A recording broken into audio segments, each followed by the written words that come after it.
basically was to try and bring together as much of the community as we could to actually have a number of conversations across sectors. Because one of the core challenges that we've had is, energy doesn't talk to water, water doesn't talk to land, etc. And I think what we're going to try and do over these 2 days in a fairly intense sort of burst of conversation is to try and make these connections.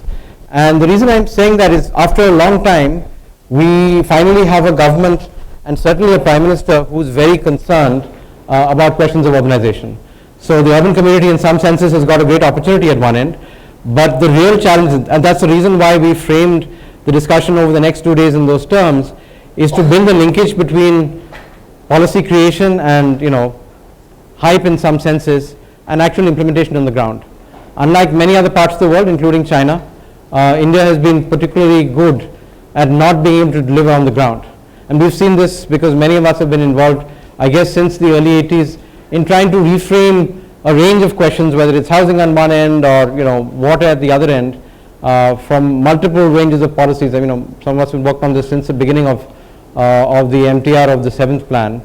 So I think this is a very interesting opportunity for us to critically appraise what's happening, and we will have, as the day progresses, more and more civil servants with us, and I guess that will give us an opportunity to have a good and open dialogue back and forth.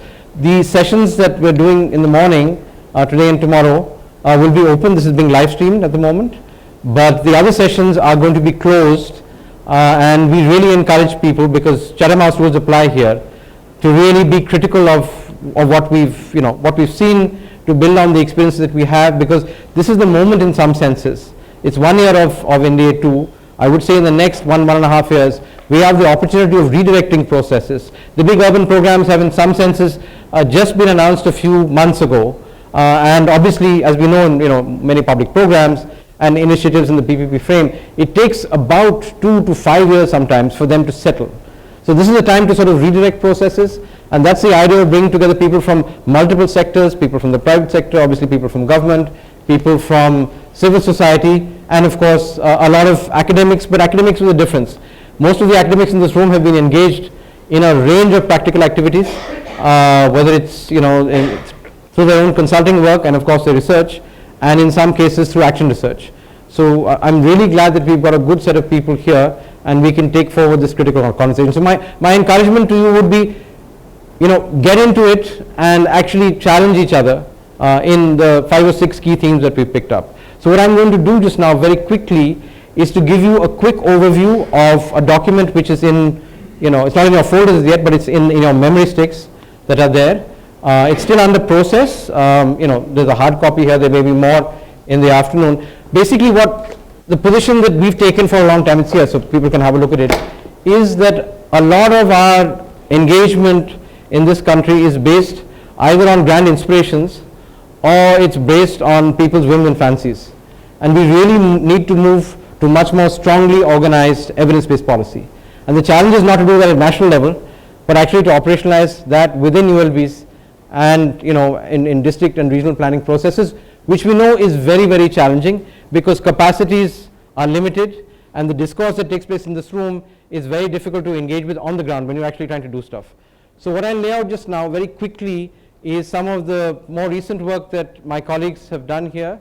I mean, this is a collective enterprise involving large numbers of people. I don't want to take names now, but about 30-40 people have been involved in this process to try and understand how we can link operational reality on the ground to the high level sort of policy formulation that we hear on 15th August and other such places in Delhi. And I think it's that piecewise continuity, that connection between operations and policy that we have to continually challenge, and of course the cross-sectoral stuff that's there.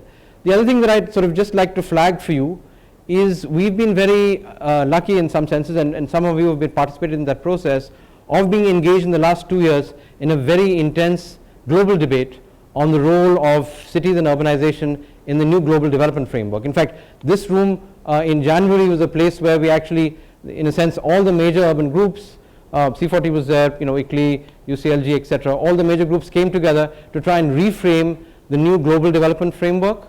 It will actually be signed, the Prime Minister will actually sign on behalf of India on the 25th of September at the UN.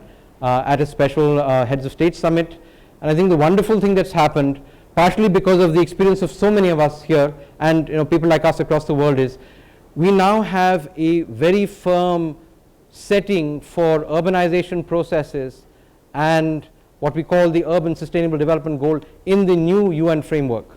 This has been a huge challenge because now what we have is we have a global framework which India is a signatory to, which looks at the whole range of development functions: education, health, poverty, water, sanitation, energy, etc. This will define in some senses what will happen in the next 15 years. And it's important because for the first time since 1948, we have all the countries in the United Nations. There were 193 of them. I spoke to the General Assembly twice on this question. But all the countries of the world have come together to agree on a global development framework and universal goals. And after a tremendous amount of effort, urbanization, or let's say the cities, were not in the frame 2 years ago. But we are now very much out there. We're sort of number 6 in the overall framework. And increasingly, especially outside this country, we're a little bit sort of, a little bit slow on this in India at the moment, even though the PM is quite forward on this question. Increasingly, this is seen as a concrete way of trying to implement long-term sustainable development. And these are big goals. So we're talking about the end of poverty, universal access to healthcare, education, water, sanitation. Okay, these are processes that will involve billions of people, and inevitably, even though national development goals are very important in this country, there will be a convergence that we will see over the next 4 to 5 years. The reason I'm saying that is the global stuff is interesting and useful, but it's important for us to understand that there is a restructuring taking place in the global imagination and how cities are being perceived. And I think, even though it shouldn't determine what we want to do in this country, because in some senses what we do here will determine the future of what happens in urbanization for the rest of the world, because China is already there and almost sort of their processes are starting to tail off. But this is something I thought I'd flag for you. The second thing that's been very interesting for us, and I think we'll have a conversation about that later, is we've had the privilege in some senses by accident to train about 600 people from the Superior Civil Service over the last 3 months. And again, many of us in this room have been involved in that process, and it's been a very interesting opportunity. And this is all the way from probationers in the IS now to sort of level 5, the senior secretaries. And it's been interesting to see that, in a sense, I would say the tentativeness and the tension that we're experiencing just now, because the old planning frame is now being sort of unbundled. Niti Aayog is neither here nor there. The Finance Ministry has not completely taken over, and hopefully we'll have some people from the Finance Ministry here later in the day, has not completely taken over older imaginations of plan coordination and processes at the national level. The states are quite confused about whether they stay with planning or don't stay with it, whether the state planning board should be taken down or not, how regional planning fits into something else, whether 73rd and 74th CA come together. So this is a time of tremendous sort of change, and certain communities are certainly struggling with this. And we've had this very, very intense and very interesting dialogue over the last 2 or 3 months. As I said, we've been quite privileged to be part of that process.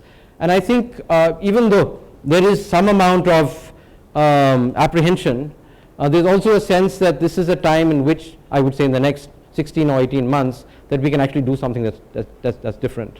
Of course, it all depends on whether it can get implemented, because we've seen, I've seen the first housing policy 89, we've seen so many versions, and in effect they haven't gone very many places. So that's a quick introduction to process. I would say keep these two things in mind. Most of the community is now looking at new ways of connecting. This is one way of doing it. I'm sure in each of our institutions, and we have most of the leading institutions in the country here, academic or otherwise, we need to pick up these conversations and run with them in different geographies, because eventually India is about our states and what happens at the state level and ULBs. It's not about what happens in Delhi, Bangalore and the metros. It's really about dealing with this in a sort of engaged fashion. So I will take you very quickly through what may seem like an intense presentation. The idea here, of course, is to get a broad sweep of the kind of trends that we have seen over the last 5 to 10 years in the urban space. It is really broad. I would encourage us not to get into substantial questions just now. We'll have an open discussion later. But the idea is to get the sweep of where we're coming from. And I think what we try to do here is to try and build a linkage from the micro to the macro. So I'm going to use two screens and walk across because we're going to use intertemporal analysis. So you'll have to bear with me. It's going to be both interesting and intense, but let's go. Okay, so this is sort of the long-term trend from 61 to 2011 of the growth of cities, larger urban centers.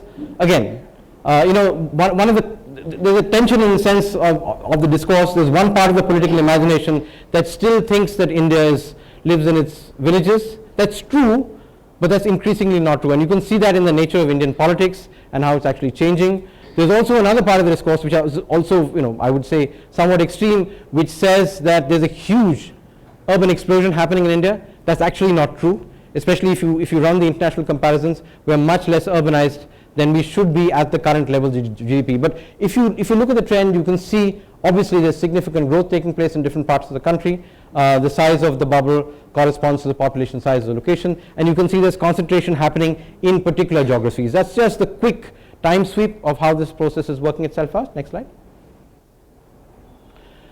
But the thing that we often forget, and this is very important in India's context, on this side we have urban, but the ground is very important both process-wise in terms of people and otherwise. So this is the first time in some senses that in this country, as far as I know, we're able to visualize both urban and rural together. My colleagues have done a tremendous piece of work over the last almost 9 months or so of actually locating every single place in this country. It was a huge exercise, as you imagine. The census and Survey of India should have done this a long time back. But what we've done is, what you see on these two slides here is a map, and of course it's at relatively low resolution, we can zoom it out, is a map of about 6.5 lakh settlements. And I think when you look at the continuum, you can see two things. One is the massive concentration at the high end of urban population in million-plus cities. That's where a lot of India's value addition and a lot of its incremental sort of employment is taking place. And then on the other hand, the growth of medium-sized villages and small villages across the country. So this is the real challenge, I think, for us, and also a great opportunity, because unlike China and unlike Latin America, as it urbanized in the 1950s all the way till, I would say, 70s or early 80s, we have a tremendous opportunity in this country. We have 640,000 villages, fine, 6.5 lakh, 6,40,000 villages, and we have about, let's say, 8,000 urban centers. Fine. So for us, the opportunity of keeping that balance is really real. And what we've seen, especially if you look at migration over the last 20 or 30 years, is the transitions are not happening as quickly as possible. Unfortunately now, with the agrarian collapse and the pressures of climate change, we may see more acceleration of that. But the fundamental story for India is that we are a decentralized system of production, consumption, and politics. And I think that balance, and you'll see how it is very different in different parts of the country. You can see the densities of Kerala and let's say North Bihar and many other locations. This is something that we really need to be able to understand, because both in the policy and the political integration, we can't say only urban or rural. It really is the balance. When we were working in Andhra Pradesh, and Free and his team was working on on the state of the same thing. The balance is the critical question. How does one keep the regional balance? How does one enable sort of employment growth within smaller towns and of course large villages, which are almost urban-like, is a really critical question. Next slide. So this is a sort of a structural description of this. This looks at the structure of human settlements. That means all places in this country from 1951, and it's projected out, and you can see the projections for the next 4 years. It's a 100-year trend, fine, of how we see the urban and the rural. So all the reds, in a sense, above this line that you see here are what notionally we could call urban, and everything below that is rural. So this, for example, here, 44%, what this tells you here is 44%. So in 1951, around the time of the first general election or the first census here, 44% of people in India lived in hamlets with a population less than 1,000 people. Fine, that's what that means here. And the that bar at the top there, 3% is the number of people who lived in million cities. That's the continuum. So this is really important for us to understand because of two things. The first thing is India's political imagination just now, and many of us have been involved in these debates, is still that India lives in its villages. That's true, but if you look at this the hamlets that we're talking about here, it's going to go down almost into single digits. These are projections as far as we're concerned. So there's a deep structural change taking place, obviously demographically, As populations grow, you will find larger, this segment here of medium size and large size villages growing, fine. Plus as connectivity grows, and this is what we've seen especially over the last 15 or 20 years, certainly over the last 10 years, as GQ and all the other connectivity at macro and micro level and PMGSY have actually progressed, you see that transition happening.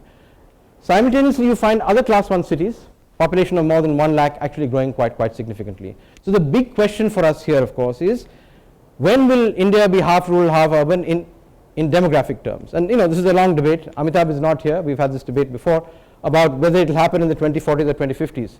But this is something which is important to understand, because the global discourse, and China of course is racing in the other direction, is towards hyper-urbanization. But in fact, as far as we're concerned, somewhere between 2040 and 2050 we'll become half urban and half rural.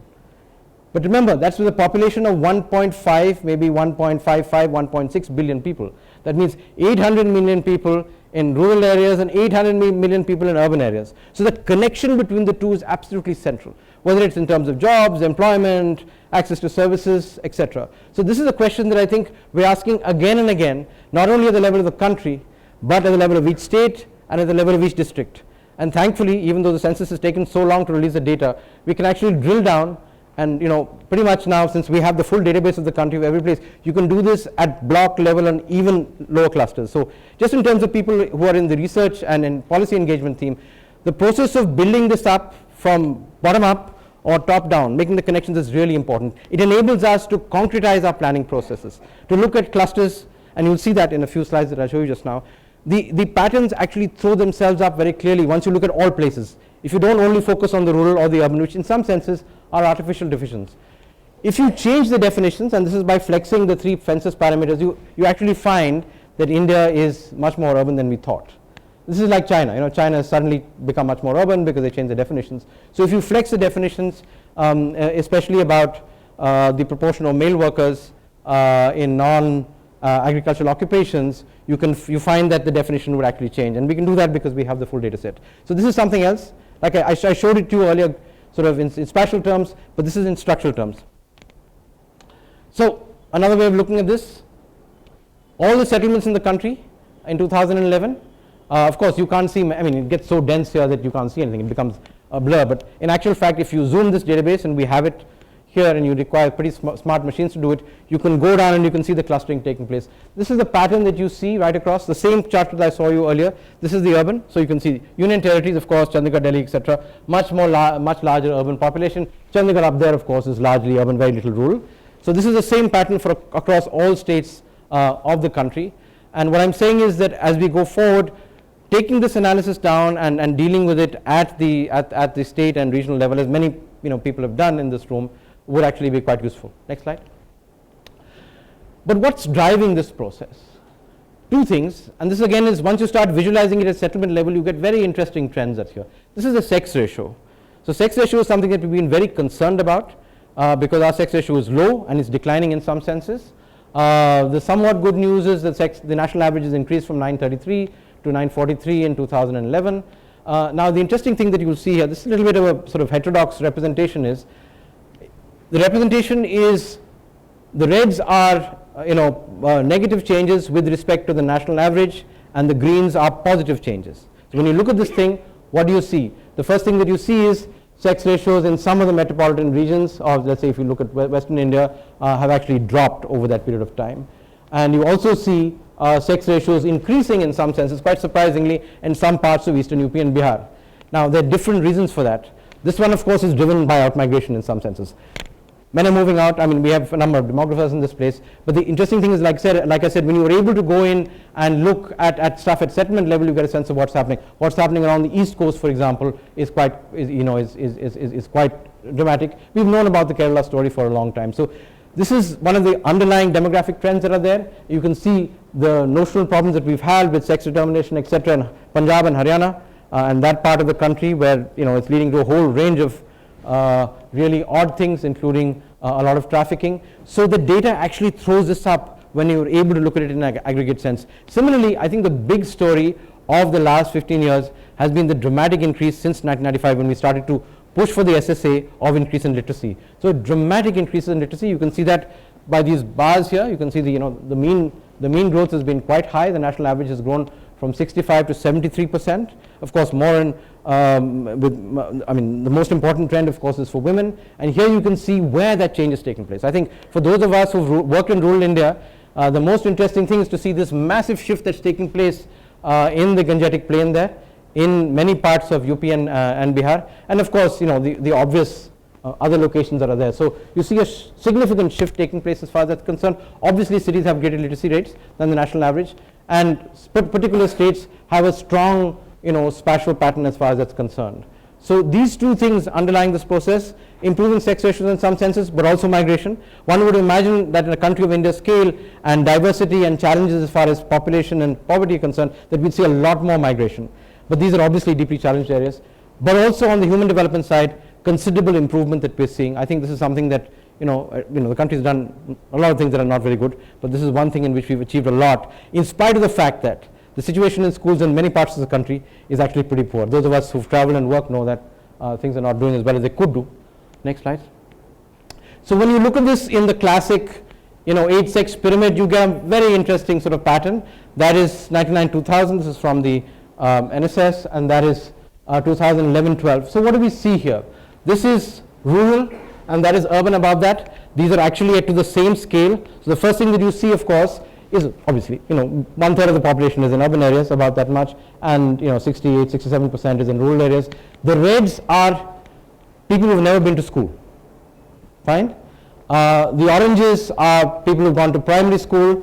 The blues are people who've gone to middle and higher secondary school. And we are just this small little blot at the end of this process here. People who actually went to some form of higher education.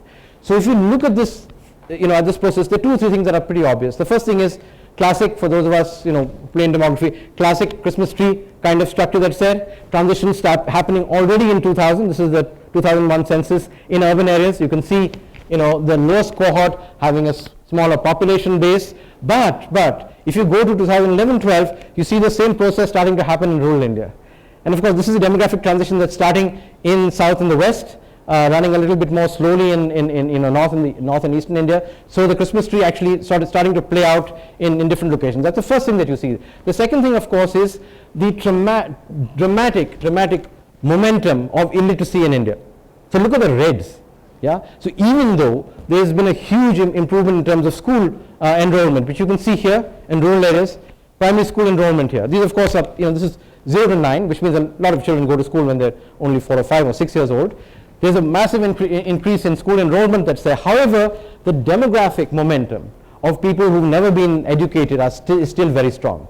So we've in some senses decapitated our adult literacy programs. If you look at the demographics, we have a serious problem there, because we have a large number of people who are trapped in some senses in rural areas without adequate sort of education. The other thing that's pretty obvious to anybody who looks at it carefully is the gender differential. So look at the difference between women and men in terms of education, both in urban and rural areas, and interesting trends that you see in urban areas in terms of higher education that's there. So you see increasing parity.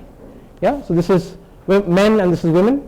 In terms of access to higher education, and it's going all the way up as you go through the age groups. So in some senses, these are people who were born in the 80s and 70s, 60s, and most of us are somewhere up there. That's where our sort of cohort actually lies.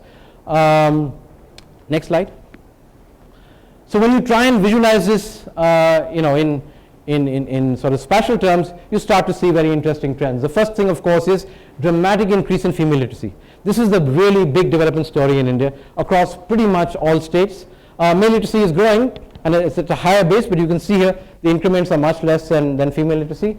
And like I mentioned earlier, massive growth as far as we're concerned. And we've seen that. I mean, those of us who work in northern India, Bihar, eastern UP, Orissa, Jharkhand, women and young girls going to school is something that you're seeing much more strongly there. So the data is actually speaking to that experience.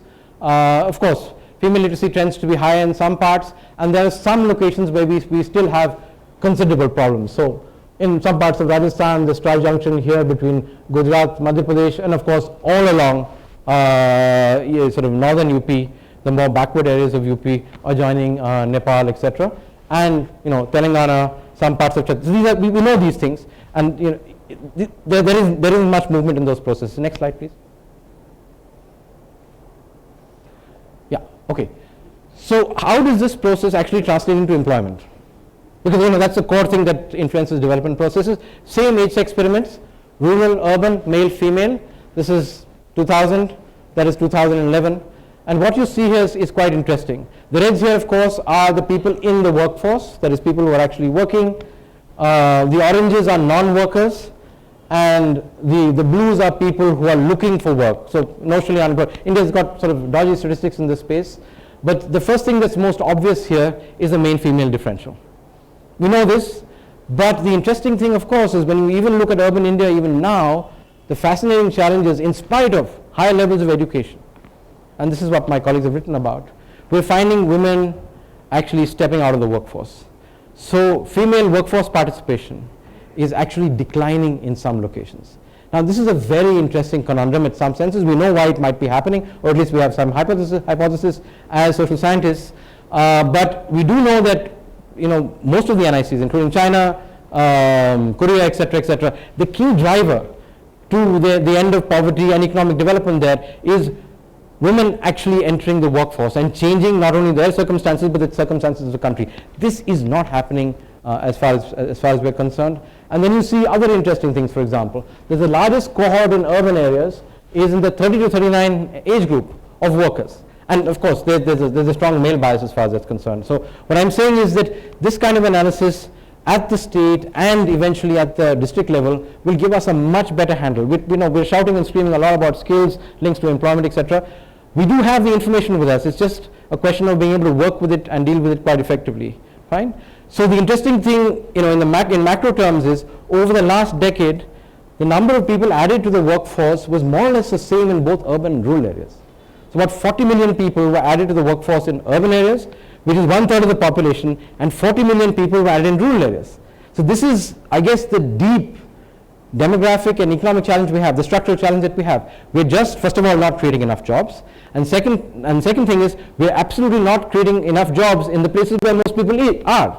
You saw the maps of where people are. People are still a lot in rural areas. We're just not able to add jobs in that space. And even in urban areas, as I'll show you very quickly just now, it's only in particular sectors that we're actually adding the jobs. And this is a real challenge. This is, I guess, going to be one of our most significant developmental and, in some senses, a social and economic challenge in time. Next slide. So, same pattern here, what I was talking to again. This is a thing of great concern. This is female workforce participation rates. So the reds mean there's been actually a decline in female WPRs. Punjab, for example, Haryana, Gujarat, there's actually a decline in female WPR. Okay, this is a maladaptive behavior in some senses. And all the reds that you see here are areas that are below the national average of 26%. So 26% as a WPR as far as women is concerned means that we have a big challenge as far as we're concerned compared to male. So male WPR is 53%, and you see some declines in some places, but the most significant decline is in female WPR. There's a decline, and you know, you can see there's a strong spatial correlation. You can see that with Kerala, you can see that across the northern belt. This is something that we need to get a much better handle on. The linkage with both employment and economic development is very crucial, and cities have a lot to do with that. So this is an area that I think we need to actually spend a fair amount of time working on. Next, please. Okay. So how does that translate into social differentiation? How does that translate into stratification? This is something that, you know, surprised me when I first, because we have the map of, in a sense, every place in the country, you can map where scheduled caste populations are like, and of course it corresponds to a lot of the, you know, so the reds are again areas that are below the national average of 17%, the greens where there's more than 17%, that's there. So you can see, you know, Punjab, for those of us who worked in Punjab, understand that there's a very strong, in spite of, you know, the way that Punjab is structured into Hindu and Sikh populations, there's a very large proportion of the Sikh community who are actually scheduled castes. So you can see that actually coming up, big bands in UP and Bihar, obviously in West Bengal and parts of coastal Orissa, and you can see Tamil Nadu coming out there. So, you know, you straight away start getting a sense, both politically and otherwise, where the deep challenges are as far as scheduled castes are concerned. The thing that personally surprised me a lot was when you start plotting the scheduled tribe population. And you know, if you go back to to Heimendorf and a whole range of other people, they talked about this swath that actually cut across India all the way down here, almost down to the Nilgiris, where tribal populations were dominant in some senses. The patterns are still there. And what really surprised me, at least, was the strong imprint that you see here. Those are, again, people who worked in Rajasthan and parts of Gujarat will know that it's true. But this is a very interesting pattern which is not so obvious till you start visualizing it. And again, the base is relatively small, it's 9%, but there is particular sets of concentration. And when we look at land-based conflict and we look at forest right-based conflict, you can see where it comes from. I mean, for example, Gadchiroli, other areas in Maharashtra, edges on this side, you'll see challenges as far as that's concerned. So the reason I gave you this sweep is when we're able to look at the challenge holistically, we get a much better handle on what's actually happening, what the demographic drivers are like, what are the socioeconomic drivers, and this is very, very important for us to try and get a sense of how urbanization plays itself out. Okay, next. So how does that translate into the urban economy and urban development? This is fairly straightforward stuff for all economists. India's economy has been growing very rapidly, especially we've seen this massive growth spurt in the mid 2000s. So that's the growth spurt. What you see here is a breakdown by 10 sectors. This is agriculture, so that's the growth. This is the the sectoral breakdown that's there. So this is agriculture. This is a big issue, as I said. Basically, agriculture is now down to about 14% of GDP, and we have at least half the population dependent on that. We have people who work on this question quite strongly in this case. We have manufacturing, which is not moving very much, and this is, of course, the Indian conundrum in terms of development. Unlike China and the classic development model, we have become a service sector. That's everything above that line. We've been a service sector led economy, and manufacturing is not growing at all. In fact, we have a significant trade deficit with China because Chinese workers, in a sense, are providing all the manufacturing goods that we should be providing our own people, and we're not generating employment as far as we're concerned. What else is actually growing here? Transportation, storage, and communications. That's the internet and the telecom revolution, and of course logistics, which has grown dramatically. Maybe not so good in terms of energy utilization, but it's quite important. Trade, which is up here. Construction, which is up there, and of course finance and real estate, huge. And that, of course, employs very low, very few people as far as that's concerned. So this is the output side. This is the rupee GDP side. The interesting thing to look at, and I would encourage you to look at both things at the same time, is the sectoral shares of employment. So this is the sectoral share of employment in agriculture. This is the output. This is the big structural challenge that we have. We're just not able to create enough jobs here. There's an agrarian crisis. We hear about farmer suicides across the country. It's a deep, you can go state by state, and I encourage you, we have some of these states up in different, pretty much all the districts, that's Maharashtra, Rajasthan, Andhra Pradesh, etc. The same diagrams. Output, employment. And you see the same thing drilled down state after state after state. This is a serious challenge for us. In some senses, it's a failure of both political imagination and also of policy. So you can see the big mismatch. For example, this is manufacturing that you would expect to have grown most rapidly. And I think the opportunity of urbanization, especially of smaller places, is the opportunity of creating jobs in the manufacturing sector across the country. And whether we talk about balanced regional development or otherwise, this is a core challenge for us in some senses. Other things are being more elastic. Transport is fairly elastic. Construction is not doing too badly, etc.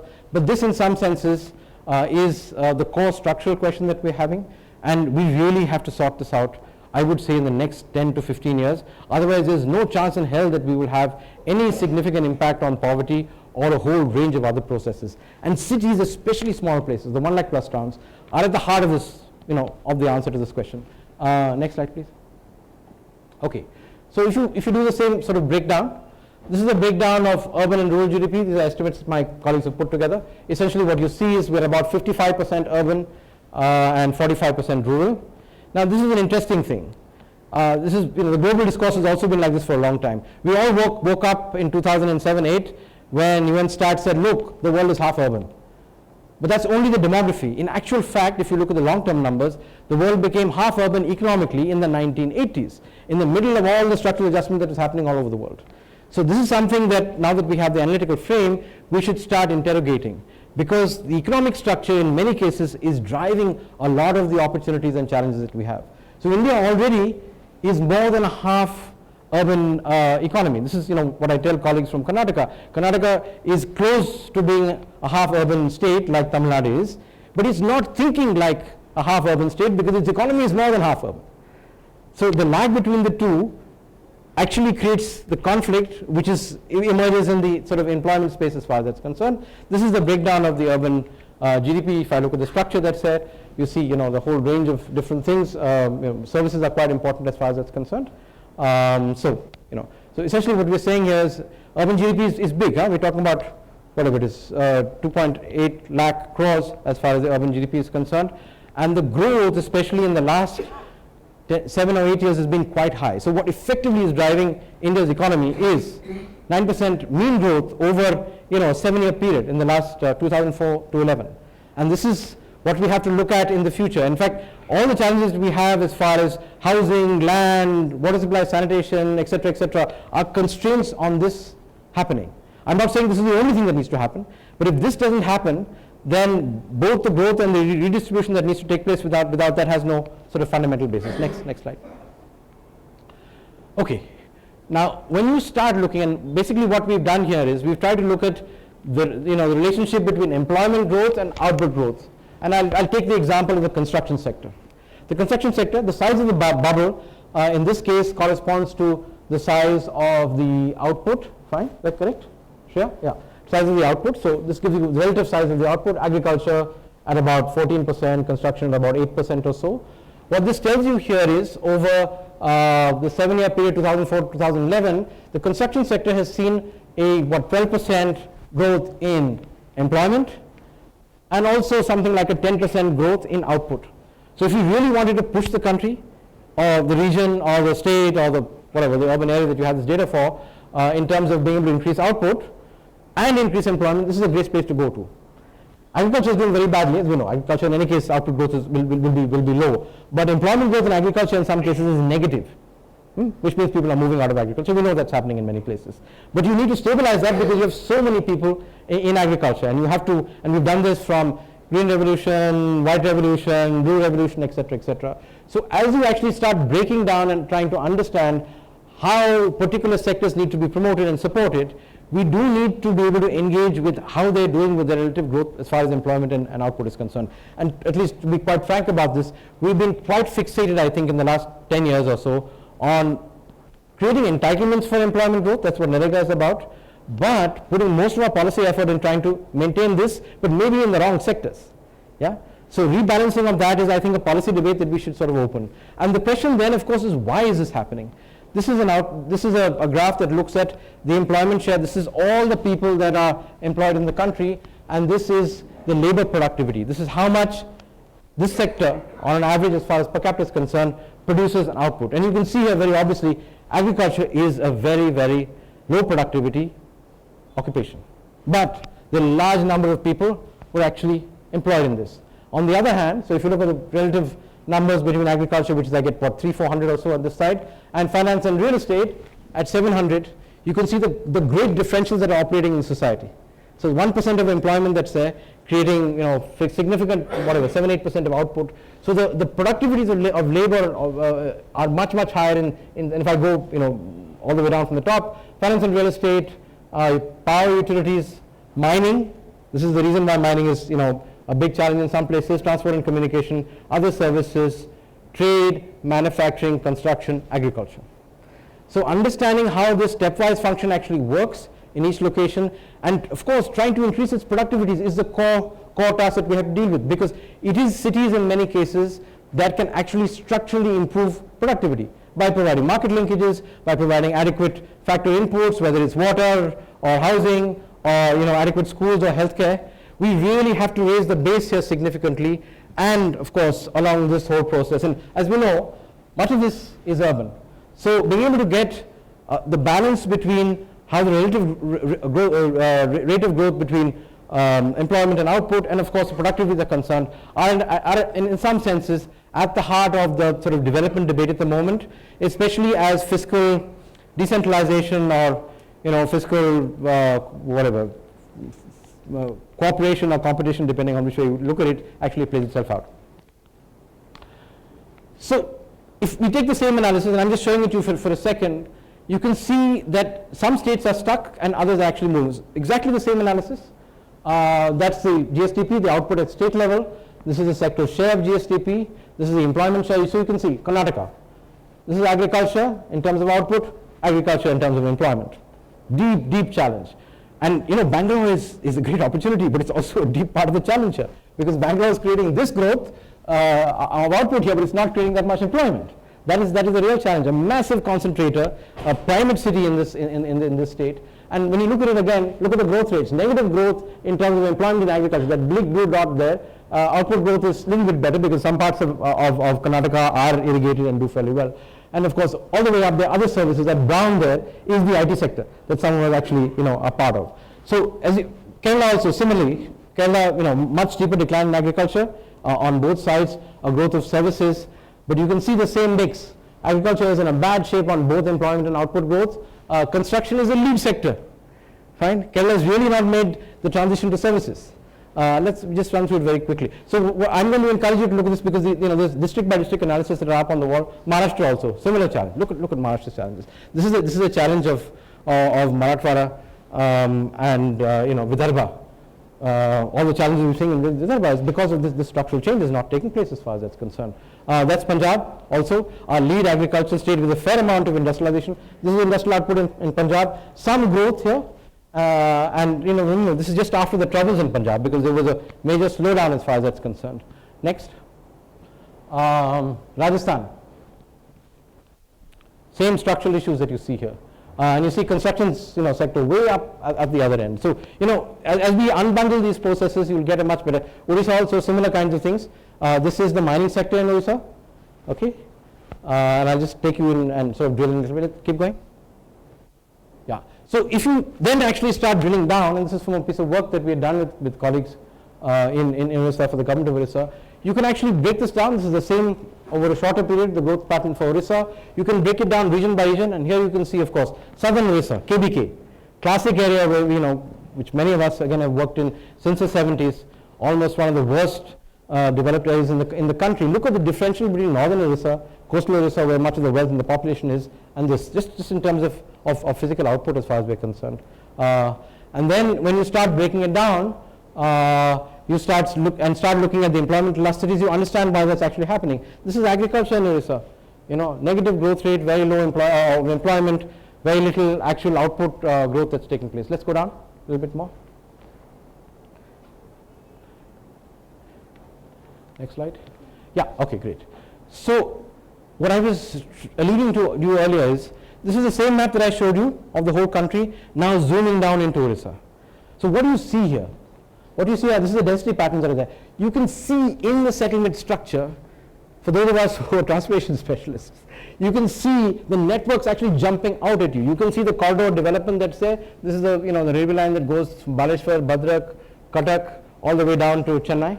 You can see the new railway lines actually building out from here. You can see the cross-guard linkages that are there. You can actually see the development of Angul, etc. So what I'm saying is, we don't have to run and do lots of primary data analysis before going in and doing stuff.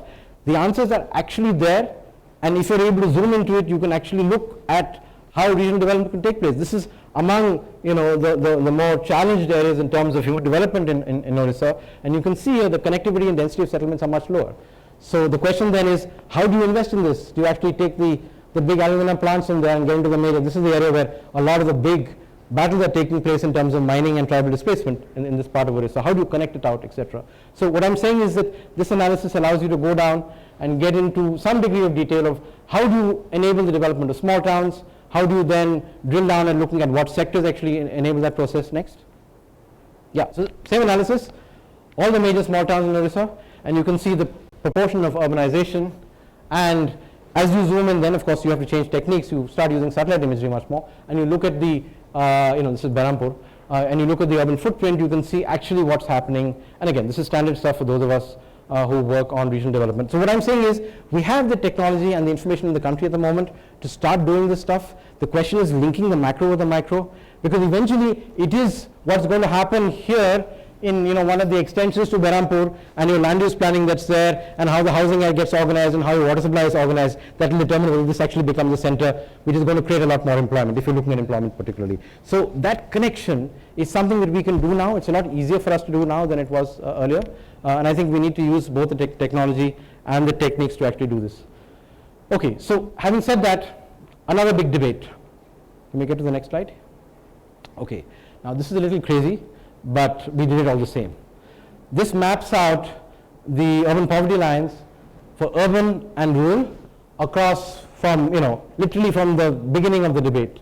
This is Dandekar and Rath here, okay? 72, 73, early, those of us who've been sort of around in this game for a long time. That's a Latawala committee report. That's Tendulkar, and you can see this. Secular decline, 56%, that period down to 37%, and then Tendulkar sort of moved it up. Rangarajan corrected it to 30%. But the interesting thing to note is first, there's decline, obviously, and this is only head count, fine? This is only head count ratios. And the urban, of course, is better than the rural. But the more interesting thing is, what we've tried to plot here is regional development. So this is the northern region, this block that you see here in greens, Delhi, Haryana, Himachal, Punjab, Uttarakhand, and Uttar Pradesh. And you can see, obviously, the difference between Delhi and UP. And you look at that trend that you see here. Look at this differential that you're seeing as far as that's concerned. UP has moved up a little bit. All that we're trying to say is that they are important clusters of poverty which have not actually changed, and other things that have changed quite dramatically. By visualizing this in long time series, we're able to get a fairly interesting handle on what the core questions could be. But of course, this needs to be drilled down even further when you start doing this at city level within states, which of course is a little difficult to do just now because we don't have the data, and the new economic censuses are relatively recent. This gives you a long series of what's actually happening here. Part of the debate that's I think quite active at the current point of time is how adequate is a headcount ratio or calorie-based poverty as far as urban areas are concerned. And I think our position is quite clear. This is a very limited way of looking at it, but it does give you a sense, irrespective of multidimensional poverty, that there's a serious problem here. And it's not going away. I mean, it's not going away over a 40-year time period. And you can see why it's not going away. There's structural challenges within the economy, and some things are growing more than others. Keep going. So when you start looking at what actually is happening, this is a breakdown of between 1999 and 2011 of consumption expenditure. This is NSS data. So the blues here are basically food. So these are essential foods. So in a sense, things that PDS etc. supports, and these are non-essential foods. So this is the food, non-food line that you see running across here. And these are deciles. So this is taking the entire population and breaking them up into consumption expenditure deciles.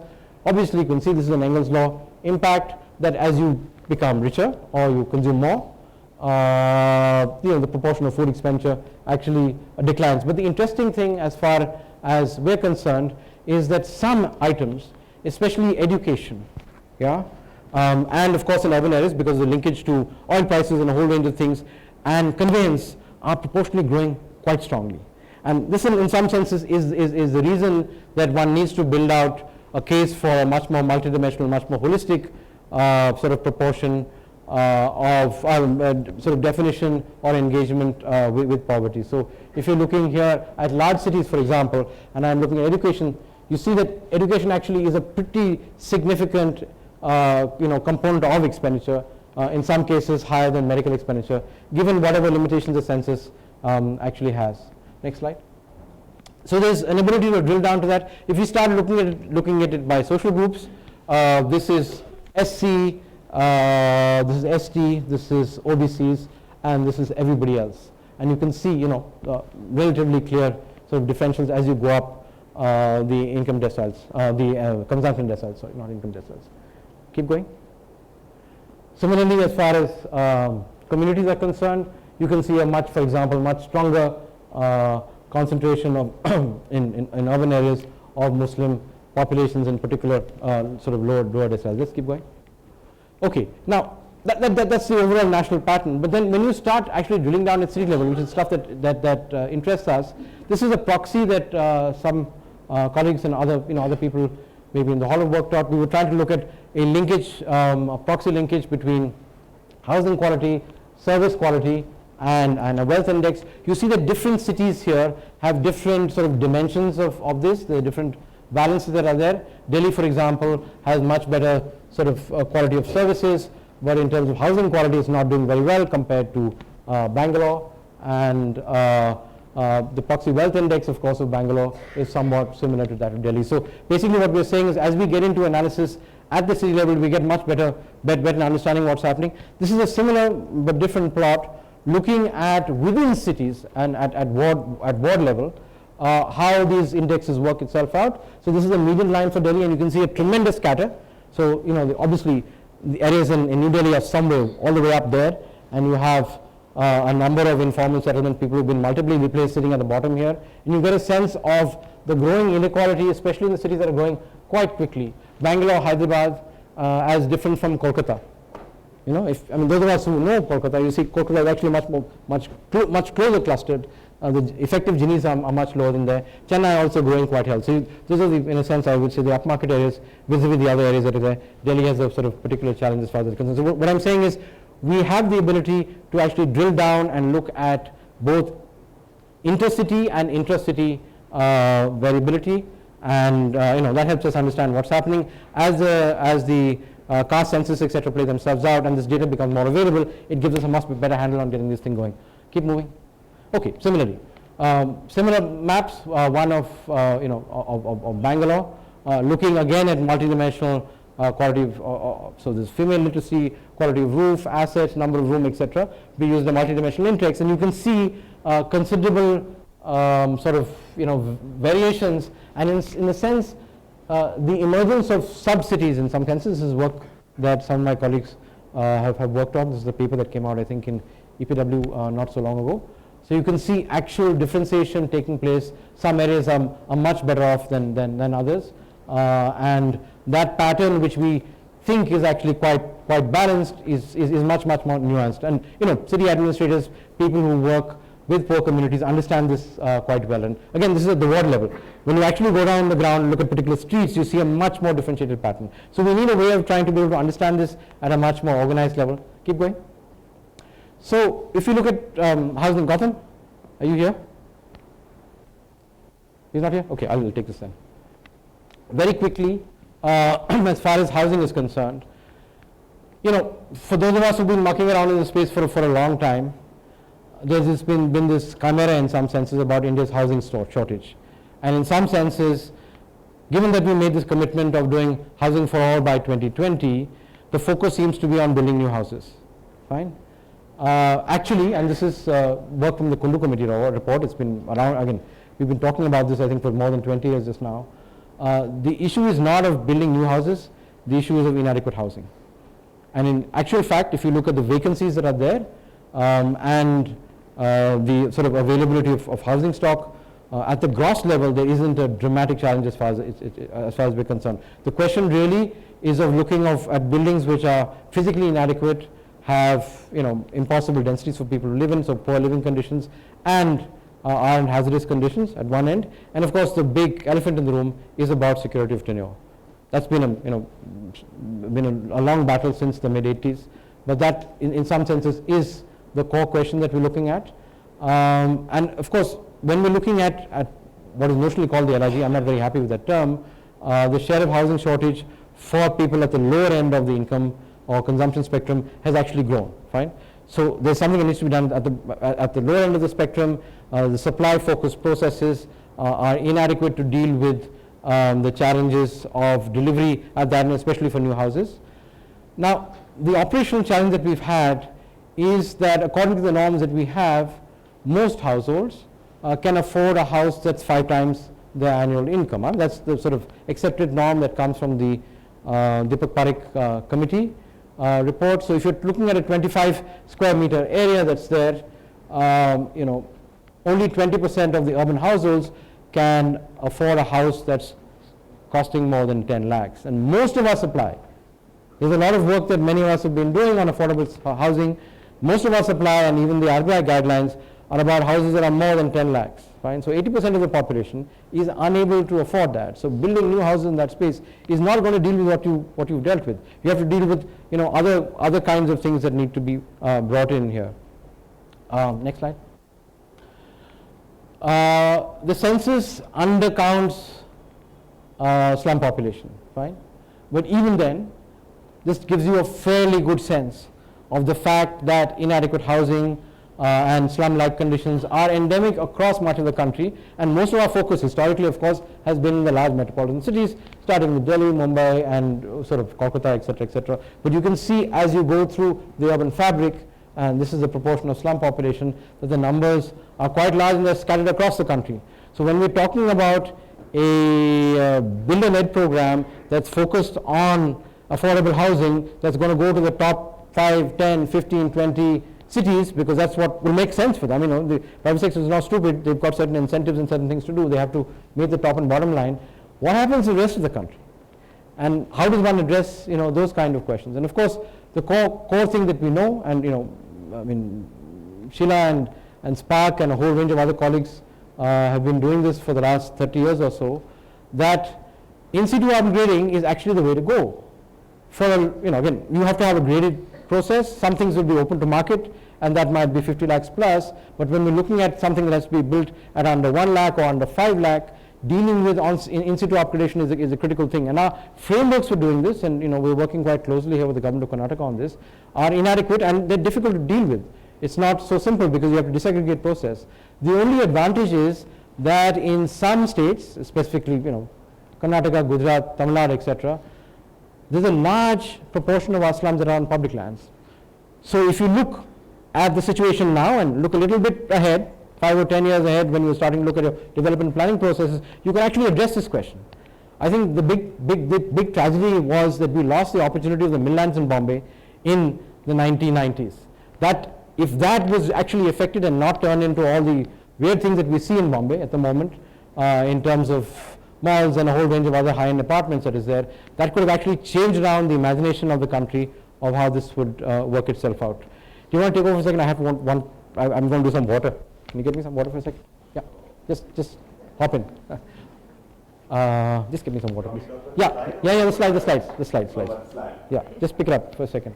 Just give me some water. The point you wanted to make, and welcome, hello. The point you wanted to make about the slide actually very much was to make an argument that when you think about where existing housing settlements exist, the question has always been that if current housing remains on publicly owned land, then a claim can be made by the residents who built those settlements to make cities to be part of the public interest to the use of that land.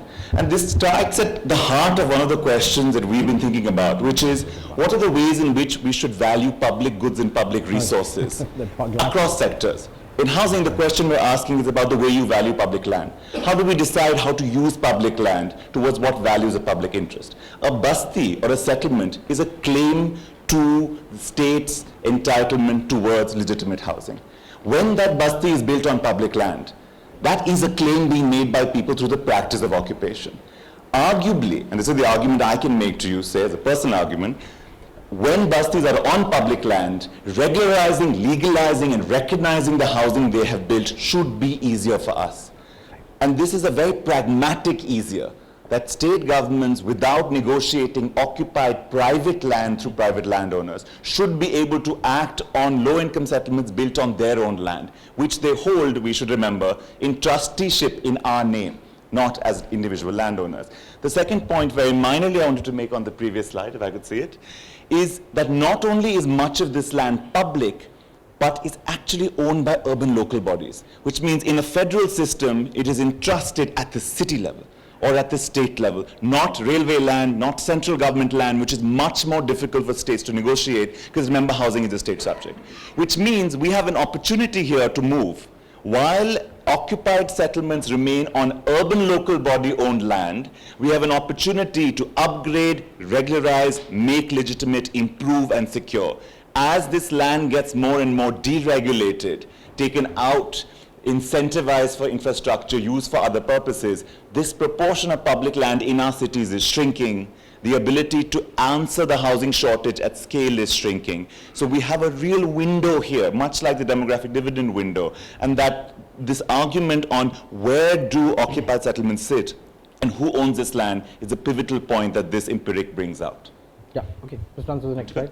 And the other question that we wanted to make, very much in looking at forms of identification was the idea of slum dwellers as a term being residents that are encroachers or occupiers. And I think these words are very important. When judicial cases and government speak of encroachers instead of either workers or citizens or residents, you are determining actually the way we will judge the worthiness of our fellow citizens and the worthiness of the claims they make, and therefore the proportion of resource they will be able to command. We're all fighting for resources from the state. We're fighting for attention, we're fighting for budgets, we're fighting for headspace, and we're fighting for media inches. And what this graph shows is that residents of what we call slums as illegal occupations are workers with multiple layers to their lives. And a very quick empirical snapshot of that is that we recognize them as people who hold ID cards, passports, worker cards, welfare cards, registration cards, every other emancipation of what makes all of us citizens. You pull out your wallet, you say, this is who I am, here are my 7 cards that give me legitimacy in speaking to the state. That exact performance, though with far less legitimacy, is performed. Right? So when we look at the fact that 70 to 80% of residents in slums exist formally and legally in multiple other parts of their lives, but we speak of them only in the context of the illegality of their homes, but not in the context of the legality of their work, or their tax payments, or their bill payments, or their service access, or their citizenship documents. We are reading one part of their lives, and we are basically reducing people to the illegality of the slum in which they live in. We're reducing people to that built environment. It's a deep reduction that changes the way we discuss housing. Yeah? We're looking very much here. We wanted to show here to make an argument about the history of home ownership policies in India that have really centered on ownership. This is a key discussion point in our sectoral section this afternoon, that we have never taken seriously how to leverage rental housing at all income levels as part of public policy.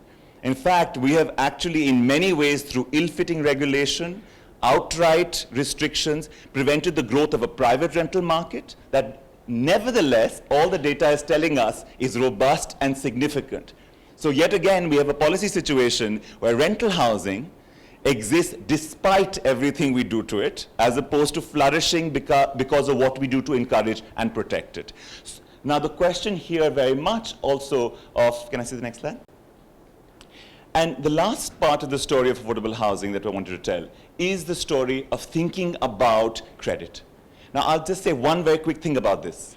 Most housing in India in the low-income affordable housing sector is built in an average of 15 years. Okay? The pattern is incremental, it's slow, and it's particular. The way we shift from house to house, we would never move into an incomplete house where the taps didn't flow water and the electricity didn't turn on. That's not the way most urban Indians live. It's one wall at a time, a little bit more money, a next wall becomes pakka, then a setback, you hold on, the concrete bars stick out of the top of your house because you're waiting when you'll build that next half room, you rent it out, you get a little bit more money, you build the next half room, on an average between 15 to 17 years. And on an average with short-term bursts of credit through formal and informal means to do a little bit more construction. But when you look at our formal affordable housing finance, most of our loans are above 10 lakhs. Most of our affordable housing units in total cost 10 lakhs. Most of our loans are above 7 years term period. Most of them are actually over 15 years term period. So you have a deep disjunct between the housing that people built and its cost, between the type of loans they take in terms of duration and the way they take it. Both the loan ticket size and the loan term size is basically telling us that there is no formal housing finance in the lower end of the housing market, which means you are creating an entirely, and when you look at where people get money for construction, you are looking at friends, you're looking at money lenders, you're looking at own source including labor, and you're looking at an entire, I mean to me when we do empirical graphs, the absences are as telling as what we're able to put. Look at the missing. The missing is the largest chunk of small home loans. People are using such intensive strategies to gather money. These are chit funds, committees, lotteries, theft. Like this is what we call jugaad financing. I mean, really at the end of the day, that until the morning of when the loan comes, the resident does not know if the money is going to come and where it's going to come from. Right? And you move. And that's the point that I wanted to make pretty much about affordable housing. The question of variation is one that we show you many maps at various scales, and I can show you the difference between north and south on housing quality. But the point is that when we reach metropolitan levels, the intra-city variations in housing are as important as the state level variations or the national level variations. These two graphs show you two very different cities, Bangalore and Delhi, an index of housing quality, looking at the material of roof, wall, and floor, that shows you that actually in Delhi, there is a deep centralization of good quality housing and a very noted center periphery pattern. In Bangalore, there's a much greater evenness of housing quality across the wards. Now, this is what we're able to do because the ward level housing data is finally coming to us. It's still inadequate. It aggregates in a very poor way. But what this tells you that if you want a strategy for Delhi, you have to spatialize that strategy very differently. Your priorities are different. You enter different regions. If you give equivalent housing resources to each ward in Delhi, you will make inequality worse. If you give equal allocations to each ward in Bangalore, you'll have a much more egalitarian effect. We have to recognize these differences because this is 10 million and 19 million. These are no longer, the intra-city variations are orders of magnitude that exist on their own. Next slide, please. Thanks. And I'm done. Thank you. Okay, thanks, Gautam. Next slide, keep going. So just a quick sense, that was looking at housing. As far as water is concerned, we know there's a serious challenge regionally as far as water is concerned. India has many regions which are seriously water deficit. Of our 22 major basins, 18 river basins are either water stressed or water scarce. So this is not a short-term but a long-term process. In fact, the satellite data that looks at the Gangetic plain, which actually has a lot of groundwater, is showing radical drawdowns that are there. One quick way of trying to visualize that is looking at the distance that some cities actually draw their water from. These are schematics. So if you look at Delhi, for example, Delhi is drawing water all the way from Wazirabad, which is the Yamuna, 450 MLD, to 1200 MLD from Tehri at the other end. So we're drawing water in some cases 300 or 400 kilometers away from large metropolitan cities, and because of the Supreme Court position on this, which puts drinking water ahead of everything else, the drawdown of water, and same thing for Chennai and larger, we just picked up 5 cities. This is something that's becoming worse and worse and worse. Even a city like Mumbai, which is so well endowed with 3 meters of rainfall, has significant challenges. So there's a significant resource challenge. Next, please. And if you look at the household access to drinking water, this is the primary source of drinking water. We see the light blue there, that's tap water, a consistent trend. Obviously hand pumps and tube wells being quite important as far as that's concerned. And as far as India is concerned, we haven't done too badly on the MDG target as far as water is concerned. That's the improvement as far as water supply. And if you look at urban households, more than half the urban households, Gautam alluded to it just now, share their water sources with others, and almost a third continue to source their drinking water from outside their premises. So if you look at again the differential across income categories, this is quintiles now, so we're breaking this down into 5 categories. Some things that sort of jump out and are quite interesting. The growth, this dark blue is the growth of bottled water, okay, across income quintiles. So you're seeing this is a sort of the top 20%, but even at the lower quintiles you actually start finding. So of course the quality of water and the bottled water is a question mark there. We know how it actually is, but that's a big new trend that we're seeing in the most recent data as far as that's concerned. So there are significant differences in terms of access.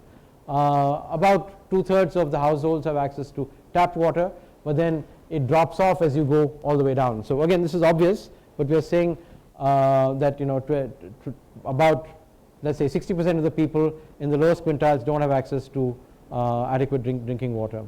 Yeah. Similarly, when we are looking at the situation as far as slums is concerned, here again, interesting, notified slums, bottled water access, something that you can expect. Non-notified slums, almost nothing as far as that's concerned. And of course, a lot of use of hand pumps and tube wells, as we well know. A considerable variation as we run through different regions of the country and size of settlements. Let's keep going. I just want to keep things moving on this. Across city classes also, this is million-plus cities, lot more tap water obviously, and if you go down the settlement class, these are 1 lakh plus towns. to class 2, class 3, and class 4 and 5. So we're talking about the bulk of the urban settlements here, 7,500 type. You can see that the most important source of water is actually untreated tap water, hand pumps and tube wells, and in some cases, in the northeast especially, surface water sources. So a lot of diversity in terms of water access across different parts of the country. Keep going. This was an interesting analysis that was done. This is of course just the pilot data for it, of the service level benchmarks for water supply, and you can see each city in some senses has a very unique kind of signature. So there are 6 indicators here: per capita supply, continuity, connection coverage, quality and treatment, revenue water, and cost recovery. And you can see each city is in a sort of very different situation, but the bad story in most of them is around continuity of supply. If you look at continuity of supply, and this is part of the big debate around 24/7 and how it will actually work itself out. Some that are doing much better on let's say Pimpri Chintwar on per capita supply. This is a sort of classic image of Shimla, and where Shimla is having its particular challenges. So again, as we disaggregate, it gives us a much better sense of how we can address these questions, and of course how we can finance them, how we can implement them. Keep going. Okay, this is for the guys in the front row. So I mean, some of you will recognize this. This is a reworking of some of the work that's there. So basically this is a flow diagram that looks at where feces actually lands itself out, how does it actually run itself through pipe water systems, on-site systems. The big thing of course is, so this is where the shit comes from, this is where it sort of ends up, and what kind of impact that it has. So essentially the big issue here is you have 48% that is non-treated, and it comes from on-site sanitation systems. And of course India's greatest shame, this is what Swachh Bharat is meant to be about, is the proportion of our population practicing open defecation in the world. And of course as these processes leak out of the system, it has dramatic impact on both groundwater and of course surface water across the country. We're going to have I guess a great debate on it. This is a quick way of trying to visualize this. Things are really not doing very well in this space at all, and I'm not sure whether we made dramatic impact and progress over the last year. I guess most of us are going to be working on this. Similar things in terms of looking at urban sanitation arrangements across quintiles. Again, like you can see here, very quickly, the sort of standard canonical pipe sewage systems are only a small proportion right up there. Septic tanks and on-site systems, and of course all the associated questions of dealing with septage are the bulk of the challenge. We've been focused on that. Most of the investment on the JNURM has been focused on that. I'm really glad that there's a movement to trying to rework this process, but it means much more complex engagement because it has to be done community by community, lane by lane. This is not a grand thing in which you can throw investment into it and you're going to get an impact. And of course this is only the urban story. Actually the story is urban, peri-urban, rural, and that's when you get the whole entire continuum, you get a sense of the operational challenges. This is one area in which we've actually not hit the MDG target in spite of having a long 15-year period to do it. So this is obviously a critical area that we need to do something quite radical about.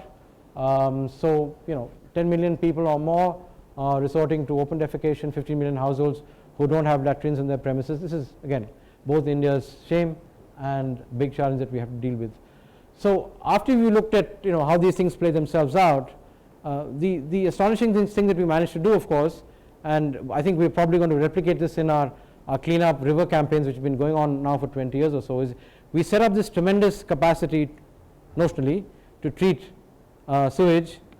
But there are two things that are very obvious. The first thing is most of it is concentrated in large cities, and then most of it is actually not used because the networks actually don't connect, and we don't have the water supply at the other end. We're adding more and more resources into this to do end of pipe kind of solutions, and eventually because the entire system is not working and you're stuck in a system which is actually not dealing with most of the shit in the first place, you are going to be basically like housing, we're dealing with the long end of the problem. So this is looking at sort of STP and sewage capacity across the country.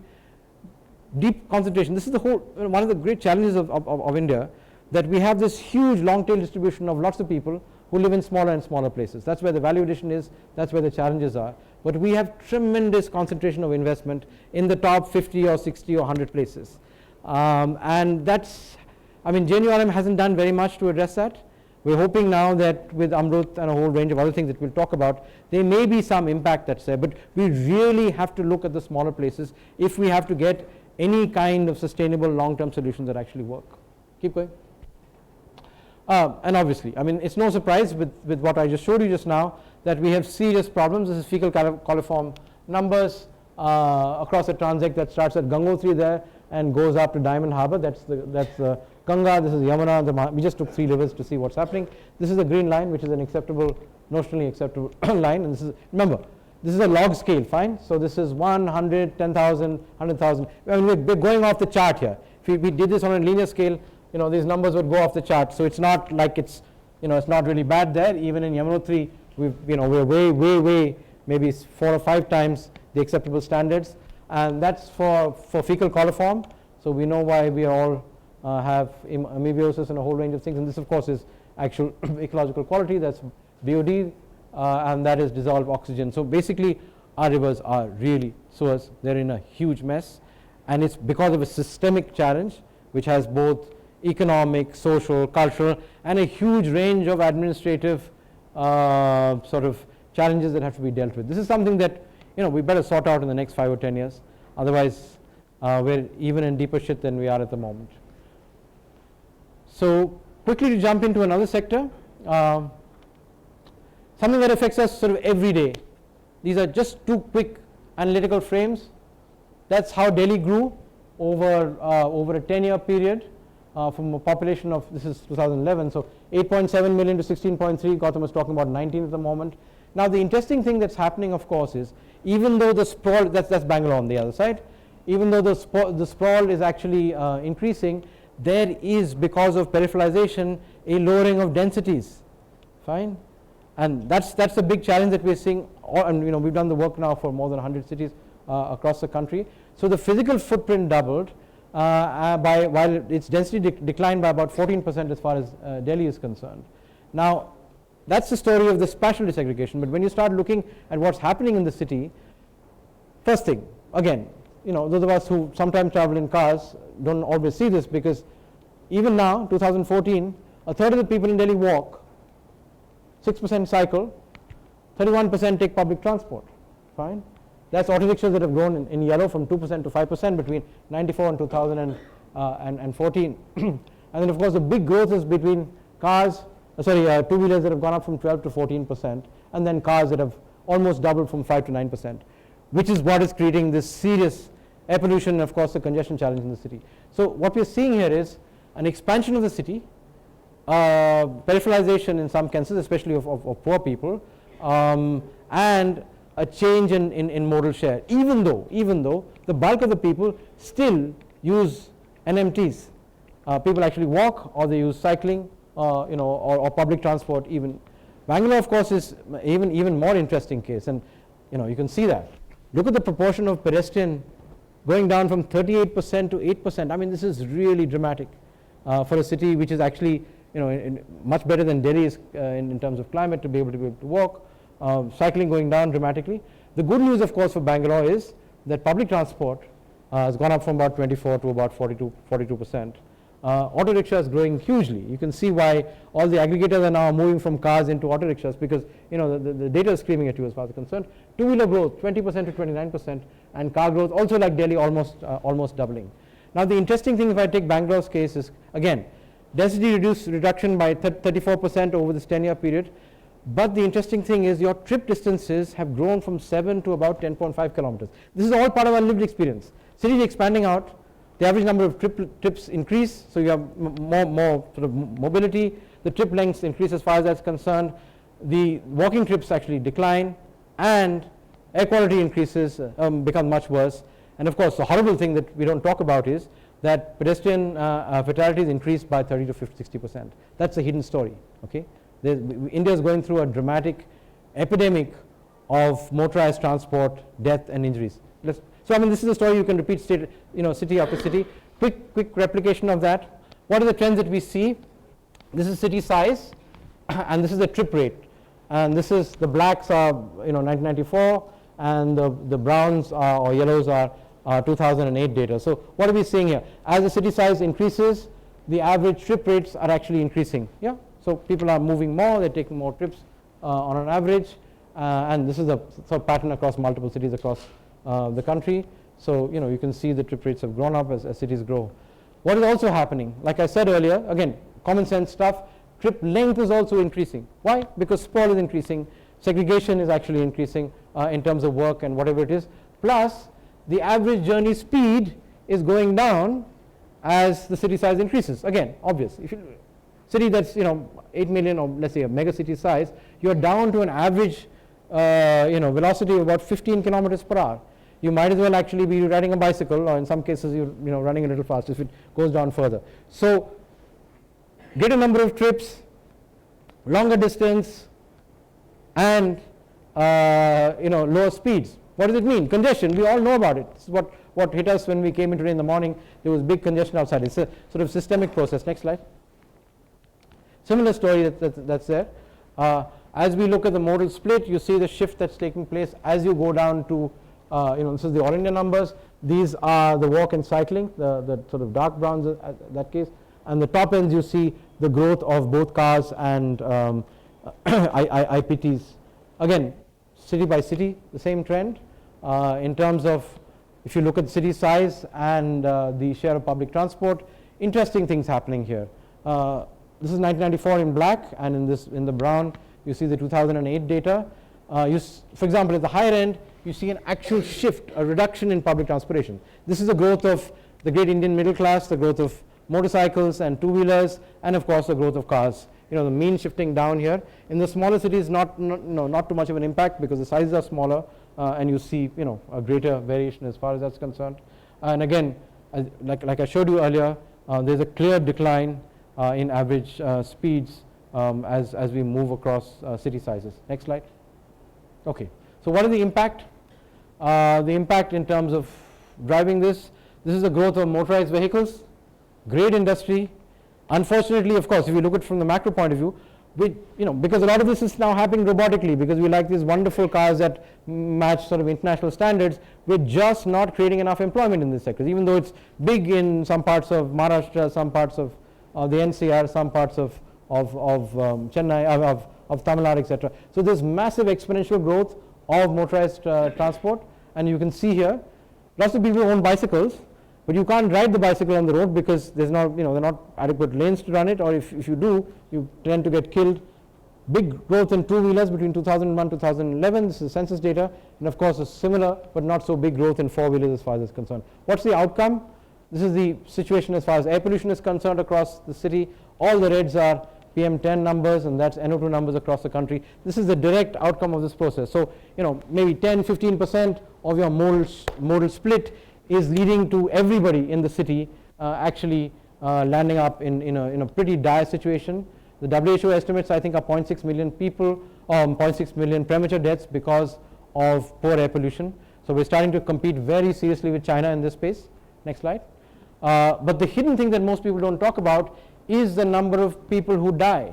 This is really, it's the 10th largest cause of death at the moment. We're talking about almost 1.3 lakh people who are dying in motor accidents in the country, and you can see that trend line. Obviously this is across all the cities, Amritsar at that end and Mumbai at the other end. The dark line here is the number of people killed, and the blue line is the number of accidents. And accidents don't get reported because people sometimes suffer orthopedic injuries, and that can make life a lot worse. So this is an epidemic, and it's spreading pretty much across all the JNURM cities. Let's go. And of course the tragic thing is that a lot of the people who are dying are younger people. So the impact it has on families, the impact it has on the workforce is quite significant. This shows the urban-rural split. So the urban split actually is, on the fatality side about 38%, even and on the road accident side it's about 46%. Keep going. So there is good news in the transportation space. We have a lot of colleagues who will be talking about this. One is, public transport systems have built out in many places. However, only about 100 cities out of the 800 urban centers that we have actually have organized public transport. Again, we see what we want to see and what we're able to see here. And while the BRT story is a fantastic one and it's done well in some places, we're talking only about 200 odd kilometers of BRT implementation and a daily ridership, and people here can correct me, of under 5 lakhs. And the metros have gone up a little bit more than that, but you know the story about metro investments. The daily ridership in metros is about 3.5 million, fine. So if you add the two together, we're talking about 4 million people who are running on these new systems, which are very important for us. That's where the future might actually come. But the question is, how do we penetrate? What are the mix that we use for smaller centers? And again, a very quick analysis here of different bus services across the country, and you can see some things that are improved and some things that are not so good, but by and large many systems, and there are 4 or 5 indicators. I mean, if you look at, let's say, Kolkata, for example, reduction in over time between 2001 and 2012 of fleet efficiencies. So there's a mixed story here of how systems are working. Some are obviously working better than others, best in some cases, BMTC and others. DTC has gone through ups and downs. We need to actually drill into some of this stuff and get a sense of how to sort this out. But the basic story here is we're not doing this fast enough, and we may not be making the right choices for certain kinds of cities. Obviously, the macro impacts are quite clear. Keep going. BRT, great story in some senses, worked in some places, had some serious challenge in particular places like Delhi. Again, you can see the distribution of these with respect to whatever we're talking about. The costs are interesting.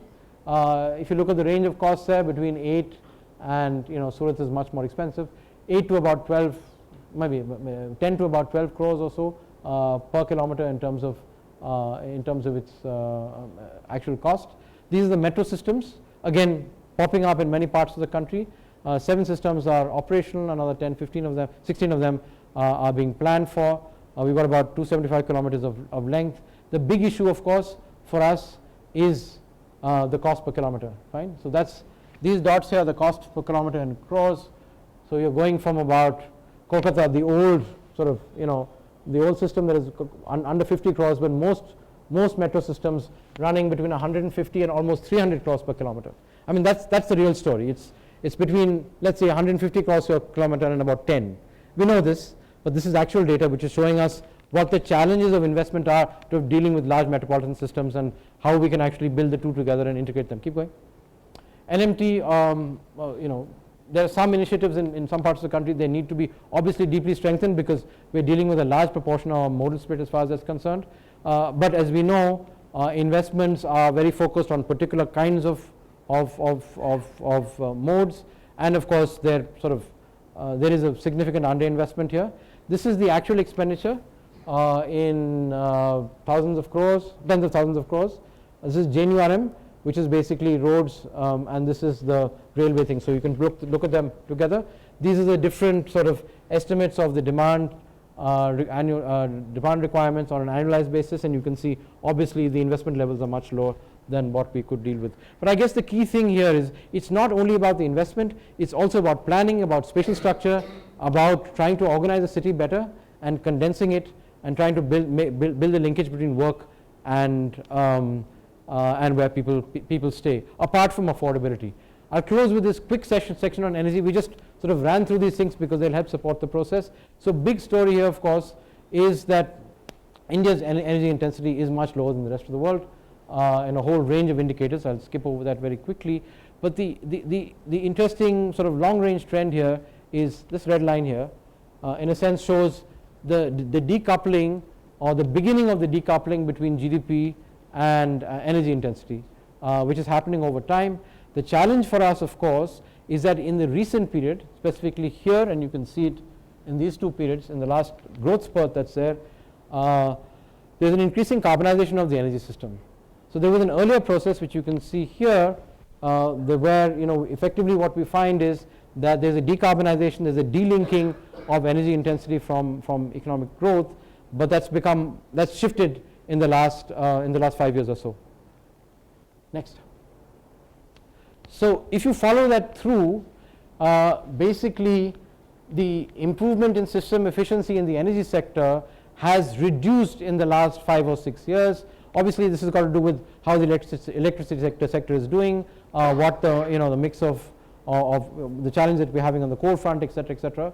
But I guess the short sort of synopsis of that story is this system efficiency that's there needs to improve dramatically if we are not to reduce our sort of oil and import bills significantly. Now the challenge for us, especially in the last year and a half or two, as oil prices have gone down, is that the price signals that would normally have driven this are absent in the market, which means that from the regulatory side we have to be very careful, otherwise you'll be trapped in a situation where you're starting to grow rapidly, but you're doing that with a much more energy inefficient system, which is going to hurt you in the long run.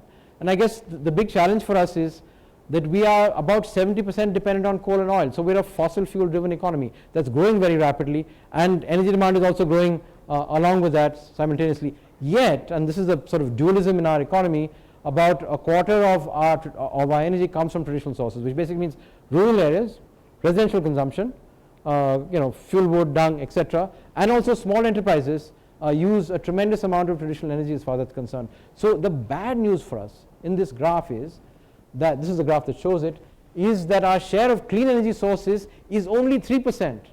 We're pushing for more wind, this huge big solar revolution, etc., but the base is 3%.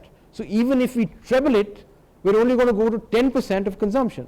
And you want to grow the economy at 7-8%, which means that with 70% coming from fossil fuels, you're actually, and this is something that sort of is very disturbing, you're locked into a system that may be very difficult to change, which means international competitiveness, environmental impact, etc., etc., etc., are a deep concern. And what's driving this? It's urban demand. Okay, urban commercial, manufacturing, and increasingly now transportation demand. Next slide. You see that. So if you look at the demand story as far as we're concerned, this is the breakdown here. Agriculture relatively small, residential quite big, commercial on the top there, transportation growing quite quickly, especially in the last 5 years or so, and of course industry. We have energy intensive industry, we're still in primary manufacturing in some places, and if you look at the breakdown sector by sector, you can see obvious things that are there. So in agriculture, 88% using fossil fuels. Why? Because we're using diesel engines to pump in most locations, because power availability is really bad for power. Same thing as far as interesting, as I said, 75% biomass used for residential, 36% for commercial activity from residential. So electricity, which by and large is the most efficient way of actually delivering these services, seriously challenging. This is the industry mix: 18% electricity, 47% of coal. So you can obviously see that sector by sector, the fuels that actually drive this process in some cases are quite strongly locked in, and gas, which we hope to actually to help make sort of a transition to both greater efficiency and decarbonization, is actually penetrating much slower than we would have liked it to be. So I guess the more that we look at this question, and as you break it down state by state, the lock-in that we're experiencing is not is not very nice to look at. In fact, it's quite scary. Keep going. Now this is a spaghetti, but I'll explain it to you very quickly. These are two diagrams that look at the flow of energy from source, coal, oil, biomass, to end use. Residential uses, industry, transportation, and of course the big story here, energy losses. Fine. And this looks at it over 2000 and 2011. So it's a 10-year period.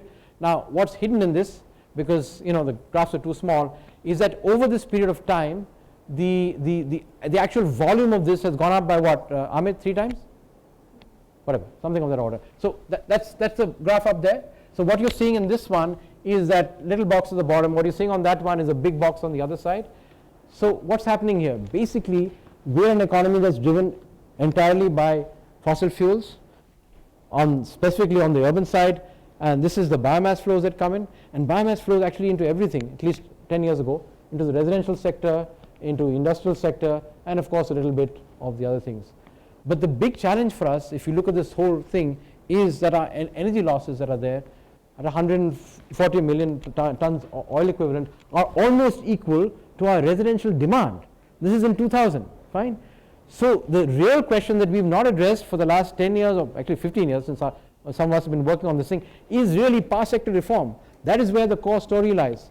And if you look at this 10-year period, it hasn't changed very much. In fact, now our energy losses at 241 MTOE is more than our residential demand, because there's a lot of stuff that's happening here in terms of energy efficiency, light bulb changes, in spite of population growth as far as it's concerned. So we in some senses are not changing very dramatically.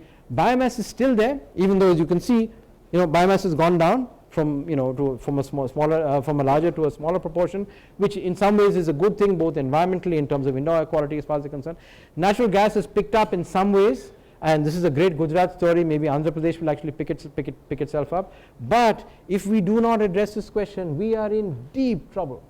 And this is a hard political question. I know that 2 chief ministers have lost the elections on this question, both in Andhra Pradesh and Madhya Pradesh, and that still rings in the political imagination. So this is something that takes some understanding, including the question that we're dealing with just now. Transportation growing, this is at 75 MTOE, growing from here at about 30 MTOE. So over a 10-year period, more than 2.5 times growth in the energy used for transportation. Okay, so this is deeply unsustainable, and we need to do something about it. However, if you don't have mobility in the system, you're not going to get economic development and growth. So it's a very interesting challenge in the process. Next slide. We're just going to close this now. So basically, what you find here is energy poverty is a serious question, and there are a whole range of issues there. We've taken down the administered price mechanism just now. So kerosene, for example, appears only in particular categories, but this is something that we need to look at. So equity and access issues are quite important in terms of energy. Keep going. Oops. Okay. Great. Thanks. Good. So anyway, so just to wrap up very quickly, what we tried to show you today is that we do have enough evidence and data to start drilling down and making the connection on what needs to get done. I wouldn't say at the sub-ward level, but certainly the ward level upwards. And this is all secondary information. We've analyzed it and worked with it, but this is available for us. And that gives us much better context to start looking at the linkages that we're dealing with. The challenge, of course, is much of what we're dealing with is very sectoral. We don't connect, let's say, transportation modes with air pollution, link that back to fatalities, link that back to urban structure. And what we're hoping to do over today and tomorrow is to get into those kind of questions, the cross-sectoral linkages, the multi-scalar questions, and of course the central issues inside that, which is of governance and financing, and how to make this thing actually work. And I guess the big elephant in the room, of course, is that all these ideas are nice, but in most cases we neither have the imagination nor the institutional capacities to make this happen. So those of us who are actually trying to effect reform on the ground really struggle, because to find 5 people to work with you to actually implement this stuff in a big place, forgetting about a small place, don't exist. So I think the big constraint for us is institutional capacities to make this happen, enabling people to try and see this thing, getting the dialogue together between the private sector, state and national government in some cases, getting the financing together and trying to make it work. Some places have done it quite well, but people ask me this question in many parts of the world and say, look, give us one great example of an Indian city that works. And the reality is that some parts of some cities work very well. So you have in some places a good metro system, and other places a good transportation system, somewhere else the water supply works. But there are very few places where everything works for the citizens. And I think we have to get beyond that barrier in hopefully less than 5 years or 10 years at the most. So I leave you with that. Thanks very much for the patience. And